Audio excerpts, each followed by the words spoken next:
Hi friends, welcome to my channel. First time ನನ್ನ channel ನೋಡ್ತಾ ಇದ್ರೆ ಸಬ್ಸ್ಕ್ರೈಬ್ ಮಾಡ್ಕೊಳ್ಳಿ ಫ್ರೆಂಡ್ಸ್. ಈ ವಿಡಿಯೋ ಇಷ್ಟ ಆದರೆ ಲೈಕ್ ಕೊಡಿ. ಇವತ್ತು ಏನಾದರೂ ತಿಂಡಿ ಮಾಡೋಣ ಅಂತ ಯೋಚನೆ ಮಾಡ್ತಾಯಿದ್ದೆ. ಆವಾಗ ಮಶ್ರೂಮ್ ಇತ್ತು. ಮಶ್ರೂಮಲ್ಲಿ ಏನಾದರೂ ಟ್ರೈ ಮಾಡೋಣ, ಯಾಕೆ ಮಾಡಬಾರ್ದು ಅಂತ ಅಂದ್ಕೊಂಡೆ. ಆಮೇಲೆ ಮತ್ತೆ ಮಶ್ರೂಮ್ ಬಂದುಬಿಟ್ಟು ನಾವು ಊರಲ್ಲಿ ಗದ್ದೆ ಕೆಲಸಕ್ಕೆ ಹೋದಾಗಲೆಲ್ಲ ಸಿಗ್ತಾಯಿತ್ತು. ತಗೊಬಂದು ಪಲ್ಯ ಗೊಜ್ಜು ಥರ ಮಾಡ್ತಿದ್ವಿ. ಈ ಥರ ಕಬಾಬ್ ಥರ ಯಾವತ್ತೂ ಮಾಡಿಲ್ಲ. ಮತ್ತು ಆಮೇಲೆ ಸಣ್ಣ ಸಣ್ಣ ಅಣಬೆಗಳು ಬರ್ತಿತ್ತು. ಆಮೇಲೆ ಊರಲ್ಲಿ ನಮ್ಮ ಮನೆಯಲ್ಲಿ ನಮ್ಮದು ಗುಡಿಸ್ಲಿತ್ತು. ಗುಡಿಸ್ಲಲ್ಲೇ ಉತ್ತಾ ಇತ್ತು. ಅಲ್ಲಿ ಸಣ್ಣ ಸಣ್ಣ ಅಣಬೆಗಳು ಬೆಳೀತಾ ಇತ್ತು. ಅದನ್ನು ತೊಗೊಂಡು ಸಾಂಬಾರು ಮಾಡ್ತಾಯಿದ್ವಿ. ಇವಾಗ ಇಲ್ಲೆಲ್ಲ ಸಿಟಿಲೆಲ್ಲ ಸಿಗಲ್ವಲ್ಲ ಈ ಥರ ಪ್ಯಾಕೆಟೇ ಇರೋದು. ಹಳ್ಳಿ ಕಡೆ ಆದರೆ ಈಗಲೂ ಗದ್ದೆ ಕಡೆ ಹೋದರೆ ಸಿಗುತ್ತೆ. ಅಂದರೆ ಚಿಕ್ಕ ಚಿಕ್ಕದು ಒಂದೊಂದು ದೊಡ್ಡದಾಗಿ ಒಂದೊಂದು ಸಿಗುತ್ತೆ. ಆ ಥರ ತಗೊಬಂದು ಮಾಡ್ತಾಯಿದ್ವಿ. ಹಂಗಾಗಿ ಇದು ಮಾಡೋಣ ಅಂತ ನೆನಪಾಯಿತು. ಫಸ್ಟ್ಗೆ ನಾನು ಇದನ್ನು ಒಂಚೂರು ಅರಿಶಿನ ಮತ್ತು ಉಪ್ಪು ಹಾಕ್ಬಿಟ್ಟು ನೀರಲ್ಲಿ ನೆನೆಸಿದ್ದೀನಿ. ನೆನೆಸ್ಬಿಟ್ಟು ಅದು ಮೇಲ್ಗಡೆ ಸಿಪ್ಪೆ ಥರ ಬರುತ್ತಲ್ಲ, ಅದನ್ನೆಲ್ಲ ತೆಗ್ದಿದ್ದೀನಿ. ನೀಟಾಗಿ ಎಲ್ಲ ತೆಗಿಬೇಕು ಸಿಪ್ಪೆನ. ತೆಗೆದ್ಬಿಟ್ಟು ಅದನ್ನೇನು ಮಾಡಬೇಕಪ್ಪ ಅಂದರೆ 4 ಭಾಗ, ಅಂದರೆ ಚಿಕ್ಕದಾದರೆ 2 ಭಾಗ, ದೊಡ್ಡದಾದರೆ 4 ಭಾಗ ಮಾಡ್ಕೋಬೇಕು. ಇದು ಬಂದುಬಿಟ್ಟು 1 ಪ್ಯಾಕೆಟ್ ತೊಗೊಂಡಿದ್ದೀನಿ ನಾನು ಮಶ್ರೂಮು. 1 ಪ್ಯಾಕೆಟ್ನ ಅದನ್ನು ಈ ಥರ ದಪ್ಪ ಇರೋದನ್ನು 4 ಭಾಗ ಮಾಡ್ತಾಯಿದ್ದೀನಿ. ಚಿಕ್ಕದಿರೋದನ್ನ 2 ಭಾಗ ಮಾಡ್ಕೊತಾ ಇದ್ದೀನಿ. ಈ ಥರ ಕಟ್ ಮಾಡಿ ಸೈಡ್ಗೆ ಇಟ್ಕೋಬೇಕು. ಇದಕ್ಕೆ ಬೇಕಾಗಿರೋದು ಏನಪ್ಪ ಅಂದರೆ ಮುಖ್ಯವಾಗಿ ಅಕ್ಕಿ ಇಟ್ಬೇಕು, ಮೈದಾ.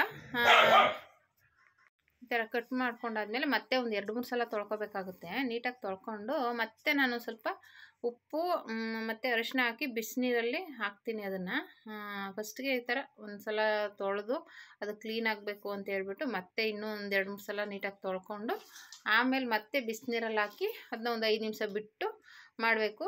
ಇದು ನಾವು ಅಲ್ಲಿ ಊರಲ್ಲಿ ತರ್ತಿದ್ದಾಗ ಒಂದೊಂದು ಚೂರು ಹುಳಗಳಾಗೋದು ಆ ಥರ ಎಲ್ಲ ಇರ್ತಿತ್ತು.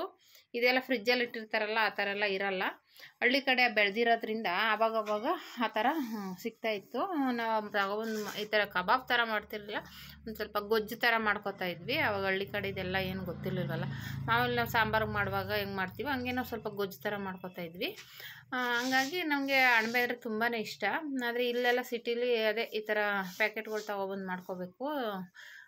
ಆ ಥರ ನೆನಪಾಯಿತು. ಅದಕ್ಕೆ ಬಂದುಬಿಟ್ಟು ಇವಾಗ ಅಕ್ಕಿ ಹಿಟ್ಟು ತೊಗೊಂಡಿದ್ದೀನಿ, ಮತ್ತು ಮೈದಾ ಹಿಟ್ಟು, 1 ಮೊಟ್ಟೆ ತೊಗೊಂಡಿದ್ದೀನಿ. ಆಮೇಲೆ ಮೆಣಸಿನ್ಕಾಯಿ, ಕೊತ್ತಂಬರಿ ಸೊಪ್ಪು, ಒಂದು ಸ್ವಲ್ಪ ಕರ್ಬೇವಿನ ಸೊಪ್ಪು, ಮತ್ತು ಬೆಳ್ಳುಳ್ಳಿ ಪೇಸ್ಟು, ಶುಂಠಿ ಬೆಳ್ಳುಳ್ಳಿ ಪೇಸ್ಟು, ಮತ್ತು ಒಂಚೂರು ಕಬಾಬ್ ಪೌಡ್ರು.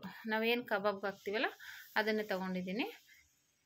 ಇದನ್ನೆಲ್ಲ ರೆಡಿ ಮಾಡ್ಕೊಂಡಿದ್ದೀನಿ ಫಸ್ಟ್ಗೆ. ಇವಾಗ ಇದನ್ನೆಲ್ಲ ಮೆಣಸಿನ್ಕಾಯಿ ಮತ್ತು ಕೊತ್ತಂಬರಿ ಸೊಪ್ಪನ್ನ ಮಿಕ್ಸಿಗೆ ಹಾಕ್ಕೋಬೇಕು. ಯಾಕೆಂದರೆ ಅದನ್ನ ಪೇಸ್ಟ್ ಮಾಡ್ಕೊಂಡು ಹಾಕ್ಕೋಬೇಕಾಗುತ್ತೆ, ಹಂಗೆ ಹಾಕೋಕ್ಕಾಗಲ್ಲ. ಇವಾಗ ನೀರು ಇಕ್ಕಿದ್ದೀನಿ ಬಿಸಿನೀರು ಕಾಯೋಕ್ಕೆ. ಇವಾಗ ಕಾದ ತಕ್ಷಣ ಒಂಚೂರು ಬಿಸಿ ಆಗಬೇಕು. ಬಿಸಿ ನೀರಿಗೆ ಒಂಚೂರು ಅರಿಶಿನ, ಒಂಚೂರು ಉಪ್ಪು ಹಾಕ್ಬಿಟ್ಟು ಅದು ನಾವು ಕಟ್ ಮಾಡಿ ಇಟ್ಕೊಂಡಿದ್ದೀವಲ್ಲ ಮಶ್ರೂಮು, ಅವೆಲ್ಲನೂ ಹಾಕ್ಬಿಟ್ಟು ಒಂದು 5 ನಿಮಿಷ ಹಾಗೆ ಬಿಟ್ಬಿಡಬೇಕು. ಹಾಗೆ ಇಟ್ಬಿಟ್ಟು ಸೈಡಲ್ಲಿ ಇಟ್ಬಿಟ್ಟು ಆಮೇಲೆ ಇದೆಲ್ಲನೂ ಕಲಿಸ್ಕೋಬೇಕಾಗುತ್ತೆ, ರೆಡಿ ಮಾಡ್ಕೋಬೇಕಾಗುತ್ತೆ ಕಲಸೋಕ್ಕೆ. ನಾನು ಇವಾಗ ಬಿಸಿನೀರಿಗೆ ಹಾಕ್ತಾಯಿದ್ದೀನಿ ನೋಡಿ. ಹಾಕ್ಬಿಟ್ಟು ಒಂದು 5 ನಿಮಿಷ ಅದು ನೆನೀತಾ ಇರಲಿ. ಆವಾಗೇನಾಗುತ್ತೆ, ಇನ್ನೂ ಸ್ವಲ್ಪ ಬಿಸಿಯಲ್ಲಿ ಇದಾಗುತ್ತೆ ಅದು ಮಶ್ರೂಮೆಲ್ಲ ಒಂಥರ ಮೆತ್ತಗಾಗುತ್ತೆ. ಅದು ಸೈಡ್ಗೆ ಇಟ್ಬಿಟ್ಟು ಇವಾಗ ಅದನ್ನು ರೆಡಿ ಮಾಡ್ಕೊಳ್ಳೋಣ. ಅಕ್ಕಿ ಹಿಟ್ಟು ಅದೆಲ್ಲನೂ ಕಲಸಿ ರೆಡಿ ಮಾಡ್ಕೊಂಡು ಲಾಸ್ಟಲ್ಲಿ ಅಣಬೆನ ಹಾಕ್ಬಿಟ್ಟು ಕಲಿಸ್ಕೊಂಡು ಮಾಡೋದು. ಫಸ್ಟ್ಗೆ ಇವಾಗ ನಾನು ಇದಕ್ಕೆ ಅಕ್ಕಿ ಹಿಟ್ಟು ತೊಗೋತೀನಿ. ಇದನ್ನ ಸೈಡ್ಗೆ ಇಟ್ಬಿಟ್ಟು ಒಂದು ಪಾತ್ರೆ ತೊಗೊಂಡು ಸ್ವಲ್ಪ ಅಕ್ಕಿ ಹಿಟ್ಟು, ಮೈದಾ ಮತ್ತು ಕೊತ್ತಂಬರಿ ಮತ್ತು ಹಸಿಮೆಣ್ಸಿನ್ಕಾಯಿ ಮಿಕ್ಸ್ ಮಾಡಿ ರುಬ್ಕೊಂಡಿದ್ದೀನಲ್ಲ ಅದ್ರ ಪೇಸ್ಟ್ ಸ್ವಲ್ಪ ಹಾಕ್ಕೋಬೇಕು. ಇದೆಲ್ಲ ಉಪ್ಪು, ಒಂಚೂರು ಅರಿಶಿನ ಹಾಕಿ ಎಲ್ಲ ಮಿಕ್ಸ್ ಮಾಡ್ಕೊಂಡಾದ್ಮೇಲೆ ಇಟ್ಬಿಡ್ಬೇಕು ಸೈಡ್ಗೆ ಅದನ್ನು. ಈಗ ಇದಕ್ಕೆ ಅಕ್ಕಿ, ಮೈದಾ ಮತ್ತು ನೀವು ಎಷ್ಟು ಕ್ವಾಂಟಿಟಿ ತೊಗೊಂಡ್ರಿ ಅದ್ರ ಮೇಲೆ ಹಾಕ್ಕೊಳ್ಳಿ. ಮೈದಾ ಹಿಟ್ಟು ಹಾಕ್ಬಿಟ್ಟು ಅದಕ್ಕೆ ಹಸಿಮೆಣ್ಸಿನ್ಕಾಯಿ ಮತ್ತು ಕೊತ್ತಂಬರಿ ಸೊಪ್ಪು ರುಬ್ಕೊಂಡಿದ್ನಲ್ಲ ಅದು. ಖಾರ ನಿಮ್ಗೆ ಎಷ್ಟು ಬೇಕೋ ಅಷ್ಟು ಹಾಕ್ಕೊಬೋದು. ನಾನು 2 ಸ್ಪೂನ್ ಹಾಕ್ಕೊಂಡಿದ್ದೀನಿ. ಖಾರ ಜಾಸ್ತಿ ತಿನ್ನೋರಾದರೆ ಇನ್ನೂ ಸ್ವಲ್ಪ ಜಾಸ್ತಿನೇ ಹಾಕ್ಕೊಳ್ಳಿ. ಇದಕ್ಕೆ ಶುಂಠಿ ಬೆಳ್ಳುಳ್ಳಿ ಪೇಸ್ಟು ಮತ್ತು ಕಬಾಬ್ ಪೌಡರು ಮತ್ತು ಒಂದು ಮೊಟ್ಟೆ ಅದನ್ನು ಹಾಕ್ಕೋಬೇಕು. ಹಾಕ್ಕೊಂಡು ಮಿಕ್ಸ್ ಮಾಡ್ಕೋಬೇಕು ಚೆನ್ನಾಗಿ. ಮಿಕ್ಸ್ ಅಂದರೆ ತೆಳ್ಳಗೆ ಮಾಡ್ಕೋಬಾರ್ದು, ಒಂದು ಮೀಡಿಯಮಾಗಿ ನಾವು ಮಾಮೂಲಿ ಕಬಾಬು ಕಲಿಸ್ತೀವಲ್ಲ ಅದೇ ರೀತಿಯೇ ಗಟ್ಟಿಯಾಗಿ ಕಲಿಸ್ಕೋಬೇಕು. ಸಖತ್ ತೆಳ್ಳಗೆ ಕಲಿಸ್ಬಾರ್ದು, ನೀಟಾಗಿ ಕಲಿಸ್ಕೋಬೇಕು ನೋಡಿ. ಈ ರೀತಿ ಕಲಿಸ್ಕೊಂಡಾದ್ಮೇಲೆ ಅದಕ್ಕೆ ಮೊಟ್ಟೆ ಒಡೆದು ಹಾಕ್ಕೋಬೇಕು. ನಾನು ಮರ್ತುಬಿಟ್ಟೆ, ವೀಡಿಯೋ ಆಫ್ ಆಗಿತ್ತು ಮೊಟ್ಟೆ ಹಾಕಿದಾಗ. ಮತ್ತೆ ಅದಕ್ಕೆ ತೋರಿಸ್ದೆ ಮೊಟ್ಟೆ ಹಾಕಿದ್ದೀನಿ ಅಂತ. ಆಮೇಲೆ ಮತ್ತೆ ಈ ಥರ ಕಲಿಸ್ಕೊಂಡಾದ್ಮೇಲೆ ನೋಡಿ ಮೊಟ್ಟೆ ಹಾಕಿದ್ದೀನಿ.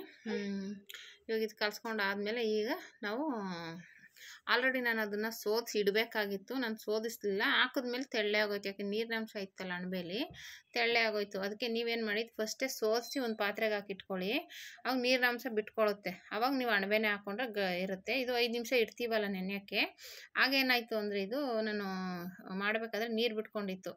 ಆದರೂ ಏನು ಪರವಾಗಿಲ್ಲ, ಆಯಿತು, ರೆಡಿ ಆಯಿತು. ಆದರೆ ನೀವೇನಾದರೂ ಮಾಡ್ತೀನಿ ಅಂದರೆ ಅಣಬೆನ ನೀರಿಂದ ಸೋದಿಸ್ಬಿಟ್ಟು ಒಂದು 5 ನಿಮಿಷ ಸೈಡ್ಗೆ ಇಟ್ಬಿಡಿ, ತೂತು ಬಸಿಗೆ ಹಾಕ್ಬಿಡಿ. ಆಗೇನಾಗುತ್ತೆ, ನೀರೆಲ್ಲ ಸೋದೋಗುತ್ತೆ. ಆವಾಗ ಇನ್ನೂ ಚೆನ್ನಾಗಿ ಬರುತ್ತೆ ಕೋಟಿಂಗು. ಅದ್ರ ಮೇಲೆ ಕೋಟಿಂಗ್ ಸ್ವಲ್ಪ ನಮ್ಮದು ತೆಳ್ಳೆ ಆಗೋಯ್ತು ನೋಡಿ. ಸಿಂಗಲಾಗಿ ಒಂದೊಂದೇ ಪೀಸ್ನ ಹಾಕ್ಕೋಬೇಕು. ಅಂದರೆ ಕಲರೆಲ್ಲ ಹಾಕಿಲ್ಲ ನಾವು, ಈಗೆಲ್ಲ ಕಲರೆಲ್ಲ ಯೂಸ್ ಮಾಡಬಾರ್ದು, ಕ್ಯಾನ್ಸರ್ ಬರುತ್ತೆ ಹಾಗೆ ಹೇಗೆ ಅಂತ ಆಲ್ರೆಡಿ ಗೋಬಿಗೆಲ್ಲ ಕಲರ್ ಹಾಕೋದು ನಿಲ್ಸಿದ್ದಾರೆ. ಅದೇನೋ ಬೊಂಬೆ ಮಿಠಾಯಿಗೆಲ್ಲ ಕಲರ್ ಹಾಕ್ಬಾರ್ದು ಅಂತೆಲ್ಲ ಇದು ಮಾಡಿರೋದ್ರಿಂದ ನಾನು ಕಲರ್ ಹಾಕಿಲ್ಲ. ನಾವು ಆಲ್ರೆಡಿ ಯಾವ ಕಲರು ಯೂಸ್ ಮಾಡಲ್ಲ, ಅರಿಶಿನ ಪುಡಿ ಒಂದೇ ಯೂಸ್ ಮಾಡೋದು, ಹಂಗಾಗಿ ನಾನು ಕಲರ್ ಹಾಕಿಲ್ಲ. ನೀವು ಬೇಕಂದರೆ ಕಲರ್ ಹಾಕೋಬೋದು, ಬೇಕು ಅಂದರೆ ಹಾಕೊಳ್ಳಿ. ಅದು ಸ್ವಲ್ಪ ಚೆನ್ನಾಗಿ ಕಾಣಿಸ್ಲಿ ಅಂತ ನಂದು ಅಷ್ಟೇ. ಅದು ಆರೋಗ್ಯಕ್ಕೆ ಒಳ್ಳೆಯದು ಅಂದಮೇಲೆ ಅದೇನು ಹಾಕ್ಕೊಂಡು ಕ್ಯಾನ್ಸರ್ ಎಲ್ಲ ಬರುತ್ತೆ ಅಂದಮೇಲೆ ಅದು ಯೂಸ್ ಮಾಡದೇ ಇದ್ರೂ ಆಗುತ್ತೆ ಅಂದ್ಬಿಟ್ಟು ನಾನು ಕಲರ್ ಹಾಕಿಲ್ಲ, ಯೂಸ್ ಮಾಡಿಲ್ಲ. ನಾನು ವೀಡಿಯೋಗಾದರೂ ಹಾಕಿದ್ರೆ ನಾನು ಹಾಕಿಲ್ಲ, ವೀಡಿಯೋ ಮಾಡ್ತೀವಿ ಅಂತಲೂ ನಾನು ಹಾಕಿಲ್ಲ ಕಲರ್ನ. ನೀವು ಬೇಕಂದರೆ ಹಾಕ್ತೀವಿ ಕಲರ್ಫುಲ್ಲಾಗಿ ಬೇಕು ಅಂದರೆ ಹಾಕ್ಕೊಳ್ಳಿ, ಅದರಲ್ಲೇನಿಲ್ಲ. ಈ ಥರ ಮಾಡಿ ಹಾಕಿದ ತಕ್ಷಣ ಕೈ ಆಡಬಾರ್ದು, ಒಂದು 5 ನಿಮಿಷ ಬಿಡಬೇಕು, ಚೆನ್ನಾಗಿ ಬಿಸಿಯಾಗಿ ಅದೇ ಬಿಟ್ಕೊಳ್ಳುತ್ತೆ. ಆಮೇಲೆ ಸ್ಪೂನಲ್ಲಿ ತಿರುಗಿಸ್ಕೊಂಡು ತಗೋಬೇಕು, ಆಗ ರೆಡಿ ಆಗುತ್ತೆ. ಈ ಥರ ನೋಡಿ, ಮಶ್ರೂಮ್ ಕಬಾಬ್ ತುಂಬ ಟೇಸ್ಟಿಯಾಗಿರುತ್ತೆ. ಮೇಲೆ ಕೊತ್ತಂಬರಿ ಸೊಪ್ಪು ಇದು ಕರಿಬೇವು ಮತ್ತು ಒಂಚೂರು ಈರುಳ್ಳಿನ ಫ್ರೈ ಮಾಡಿ ಹಾಕ್ಕೊಂಬಿಟ್ರಂತೂ ತುಂಬ ಟೇಸ್ಟಿಯಾಗಿರುತ್ತೆ. ಟ್ರೈ ಮಾಡಿ ಫ್ರೆಂಡ್ಸ್, ಹೇಗೆ ಬಂತು ಅಂತ ಕಮೆಂಟ್ ಮಾಡಿ. ನೀವೇನಾದ್ರು ಫಸ್ಟ್ ಟೈಮ್ ನನ್ನ ಚಾನಲ್ ನೋಡ್ತಿದ್ರೆ ಸಬ್ಸ್ಕ್ರೈಬ್ ಮಾಡ್ಕೊಳ್ಳಿ.